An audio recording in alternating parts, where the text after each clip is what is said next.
మీ ఆడవాళ్ళకి ఎన్ని బట్టలున్నా సరిపోవా? ఎందుకంత బట్టలు పిచ్చి? అది పిచ్చి కాదు, అంతకు మించి. Yes, let me explain. Answer number 3. ఇప్పుడు ఏదైనా ఒక వెకేషన్కి వెళ్ళాలనుకోండి, అబ్బాయిలైతే ఏం ఆలోచిస్తారు? అక్కడికి ఎలా వెళ్ళాలి, ఎక్కడ స్టే చేయాలి, అండ్ ట్రిప్ బడ్జెట్ ఎంత అవుతుంది, ఇవన్నీ అమ్మాయిలు కూడా ఆలోచిస్తారు.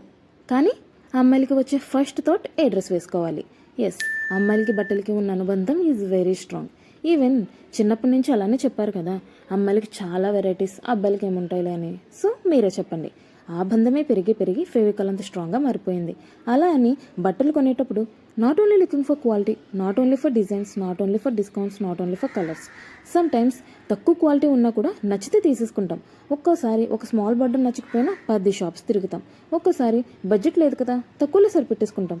ఒక్కోసారి ఆఫర్స్ ఉంటే అవసరం లేకపోయినా కొనేస్తాం. చున్నీ కోసం టాప్స్ కొంటాం, టాప్స్ కోసం బాటమ్స్ కొంటాం. సో ఇంత ఇష్టం ఉంటే, ఎంత కాంపిటీషన్ ఉన్నా we looking into new things.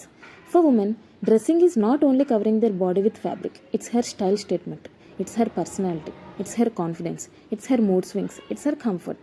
అందుకే ఆడవాళ్ళకు బట్టలు అంటే పిచ్చి కాదు, అంతకు మించి. And answer number 4. దీనికోసం మాట్లాడడానికి ఏం లేదు. దుబాయ్ సినిమా మూవీలో కృష్ణ భగవాన్ ఏమంటాడో తెలుసా? భగవద్గీతలో శ్రీకృష్ణ భగవాన్ ఏం చెప్పాడయ్యా? మాకు తెలియదండి. పని చేయి, ప్రతిఫలం ఆశించకు.